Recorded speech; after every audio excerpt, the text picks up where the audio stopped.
तो यदि आप लोग यदि घर में पोछा लगा रहे हो, मैं भी लगाता हूँ, तो पोछा लगा रहे, पोछा लगाने में आनंद आ रहा है तो आप ध्यान में हो।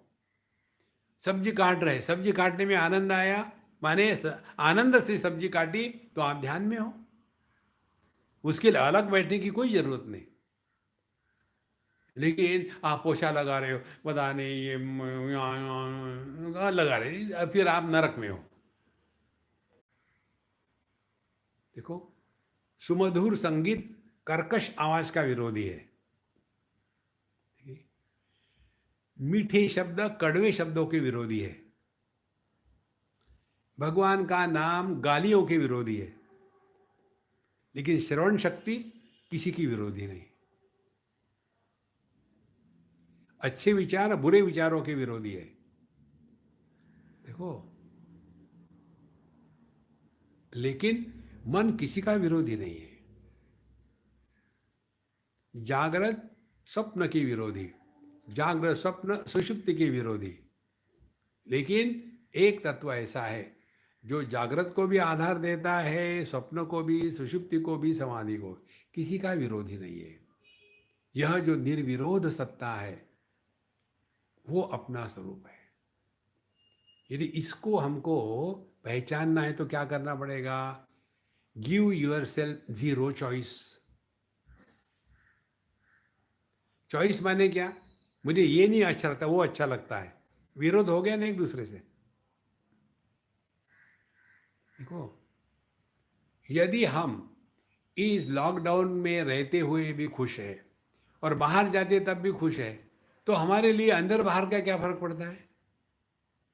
जैसे आकाश, आकाश को चाहे मंदिर में हो चाहे टॉयलेट में हो, आकाश को क्या फर्क पड़ता है? यह जो अपना स्वरूप है, इसमें हमको निष्ठा हो करके रहना है। किसी को प्रसन्न करने का प्रयत्न मत करना। You cannot make anybody happy in this world.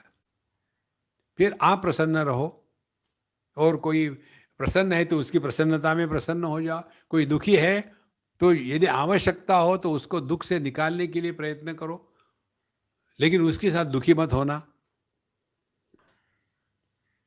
फिर करना ही क्या है? प्रभु के प्रति समर्पित हो जाओ। माने कैसे?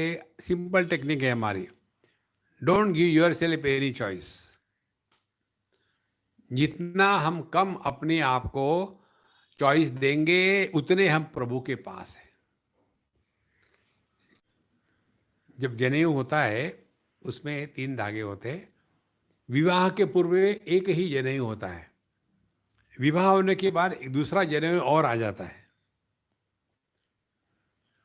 एक बार मुझे पूछा था, कहीं किसी लोग पूछते रहते, स्वामी जी इसका क्या अर्थ है?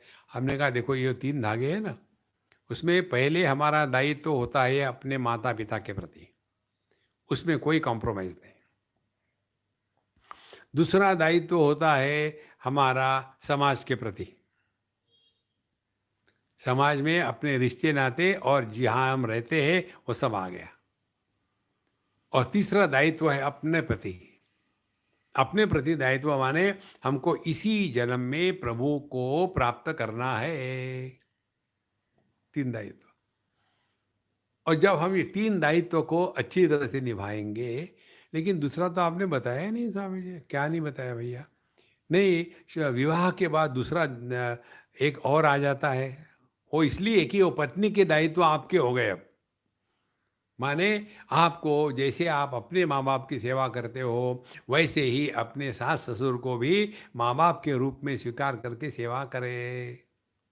देखो, देखो, तो आपके पास सामर्थ्य आया शिक्षा के कारण। अब इसको नियंत्रण में रखने के लिए दीक्षा की आवश्यकता है।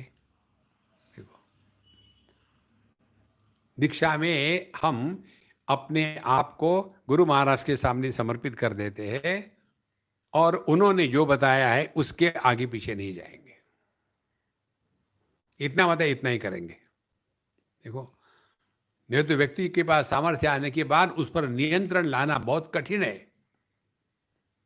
सामर्थ्य हो और नियंत्रित सामर्थ्य हो, ये दोनों मिला करके जीवन सुंदर चलता है।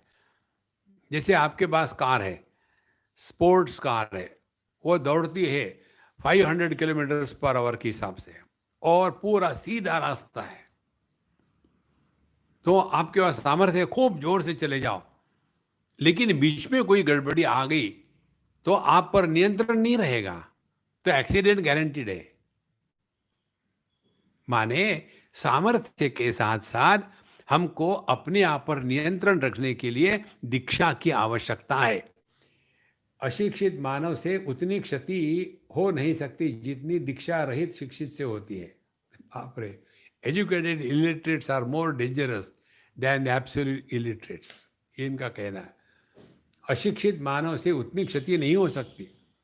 कोई यदि अशिक्षित हो, कुछ मालूम नहीं उसको, कम से कम वो मालूम तो शांत रहेगा, अगले की बात सुन लेगा। लेकिन जो शिक्षित है लेकिन दीक्षा रहित है, बस वो अपने आप को बड़ा ज्ञानी समझता है। देखो महाराज, ये वेदांत या शास्त्रों का अध्ययन करने वाले कॉलेज के प्रोफेसर, डॉक्टर, और देखो आप उनका जीवन, उनके पास डिग्रियां है, विद्यार्थी है, बड़ा तनख्वाह मिलता है, लेकिन अंदर में एकदम फ्रस्ट्रेशन है, काम क्रोध ये सब का सब भरा हुआ है। और बाबा जी लोगों को फकड़ देखो, ना उनका आगा है ना पीछा है, कैसा मस्त रहते हैं।